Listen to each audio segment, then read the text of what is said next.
Hi guys, sawang-sawa na nga kami sa karne, saka sa manok. Palagi na lang kaming manok, karne. Hindi kami nagugulay. So naisipan kong mag-ampalaya.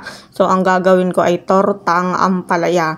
So ibinabad ko muna yung ampalaya sa tubig na may asin ng almost 20 minutes. So ang gagawin ko sa unang step ng pagluluto ay igigisa ko muna siya, sibuyas, bawang at kamatis. So ayan, gisa-gisa muna and then isinusunod ko na tong ampalaya na walang pait. Char! Siyempre, ang hirap kaya ng proseso na gumawa ng ampalaya na walang pait. Ayan, imekos-mekos nyo lang and huwag nyong kalilimutan ang black pepper. Tansyahin nyo na lang kung gaano karami. Ako na laging tansyahan lang yan. Ayan. Kulang ako sa asin. Dadagdagan ko pa yan ng asin. And syempre yung ating secret ingredient, oyster sauce. Char! Oyster! Baka naman. So ayan. Tatakpan natin yan ng mga 8 to 10 minutes. Palalambutin natin ng kauntian. Ayan. Imekos-mekos nyo lang siya ng bonggam-bongga. At takpan nyo na yan. Ayan. A few moments later, so ayan na siya. Hindi ko na napakita yung pagtanggal ko nung ano. And then, ayan. Yung pangalawang procedure ng ating tortang ampalaya. Yan, idahan-dahan lang ng paglalagay natin at pag natapon, tapos ang kinabukasan natin, wala na kaming inulam sa office. Yari, mag-aabono pa ako ng pangulam namin kung ito'y matatapon ko. Siyempre, kailangan nating maging maingat. Ayan, lalagyan natin ng cornstarch para malutong.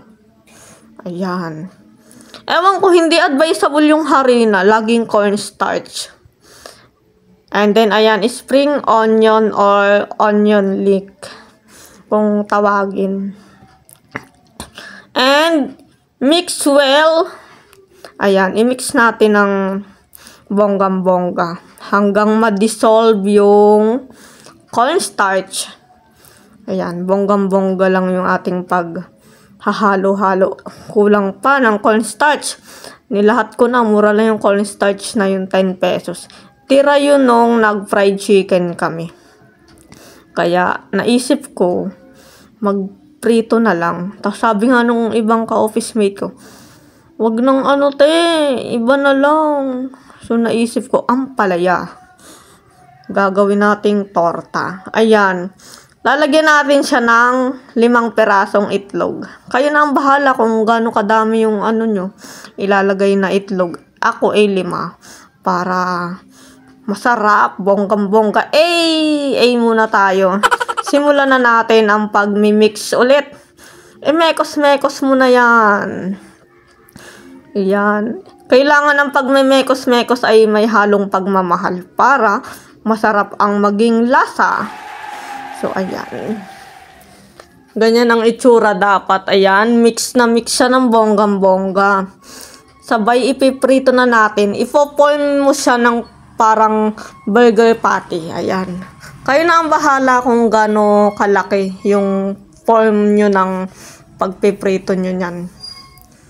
So, ayan. Ayan nga pala, wala kaming tong. Ayan ang struggle ko pag piplip ng ng niluluto ko.